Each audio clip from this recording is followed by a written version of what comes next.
안녕하세요.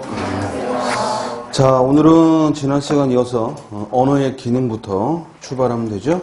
자, 그러면 교재로는 여러분들 교재로 82쪽을 펴시고 언어의 기능까지 설명했나요? 아니면 언어의 기능부터 하면 되죠? 예. 자, 언어의 기능은 지난 시간에 우리가 언어의 특성을 먼저 음성과 의미가 필연적이지 않기 때문에 자의적이다.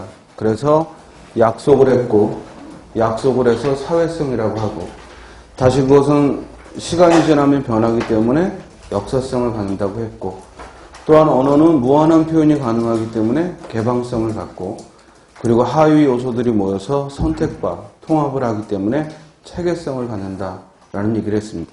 그리고 언어는 끊어서 표현하는 성질을 가졌기 때문에 분절성을 가졌고, 그리고 우리는 언어가, 즉 우리가 사용하는 언어의 대부분은 여러 가지 사물들의 공통적인 성질을 모아서 추상화의 과정을 거친 것이기 때문에 추상성을 갖는다라는 얘기를 했고요. 그리고 앞 시간에 첫 번째, 두 번째 시간에 우리가 국어의 일반적인 문법에 대한 이야기를 먼저 아웃라인을 말씀을 드렸고, 그리고 이제 구체적으로 들어가고 있습니다. 자, 그럼 언어의 기능은요, 앞서 배웠던 그런 언어의 특성을 이제 실제로 화자와 그리고 청자를 두고 즉 그 말을 주고받을 때 언어가 하는 기능이 어떤 것이 있는가라는 겁니다. 수업을 들을 때는 항상 먼저 수업 내용에 집중하시고 선생님이 책을 보자 하면은 그때 책을 보시면 돼요.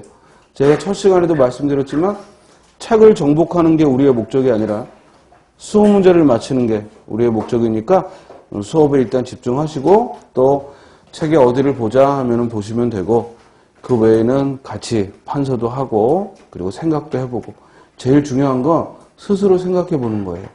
그리고 확실하게 이해가 되면 암기는 따라와요.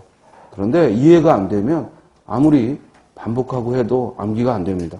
그래서 정확한 이해를 위해서 우리가 먼저 수업 시간에는 이해하려고 애를 쓰시기 바랍니다. 자, 화자와 청자가 말을 주고받아요. 주고받는데 가장 1차적인 건 뭐냐? 우리가 언어의 정의를 내릴 때 언어란 인간만이 사용하는 의사소통의 기호다 이렇게 배우거든요. 그러면 이 언어를 사용하는 가장 1차적인 기능은 어디에 있다? 의사소통에 있어. 그럼 의사소통이란 뭐야? 의사가 뭐예요? 의사가 생각이야. 즉 자신의 생각을 청자에게 드러내는 거죠. 그래서 표현한다는 말을 써요. 그래서 언어의 기능의 가장 1차적인 기능은 뭐다? 표현의 기능이다. 표현적 기능 이렇게 말해도 되고, 표현의 기능 이렇게 말해도 되고, 즉 표현한다는 것이에요. 이때 표현한다는 것은 화자가 가지고 있는 생각을, 이 생각을 요즘은 정보라는 말로 얘기하고, 또는 그 생각 속에는 정서가 반영되었죠. 즉 이 생각하는 바를 청자를 염두하고 드러낼 때 우리는 표현의 기능이라 해요.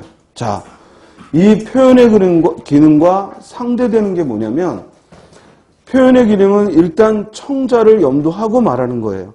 즉 내 말을 누가 들을지를 염두하고 말하는 거라면, 우리가 분명히 우리 입에서 나오는데 청자를 고려하지 않고 본능적으로 드러나는 게 있어요. 즉 가장 흔하게 나오는 건 놀랄 때, 어이쿠, 아, 그죠? 아이고 깜짝이야. 이런 말들은 주변에 누가 있든 없든 우리 입을 통해 나오게 됩니다. 이걸 우리는 표출한다고 해요. 이걸 표출의 기능이라고 합니다. 그러니까 일단은 언어의 기능을 시험에서 물으면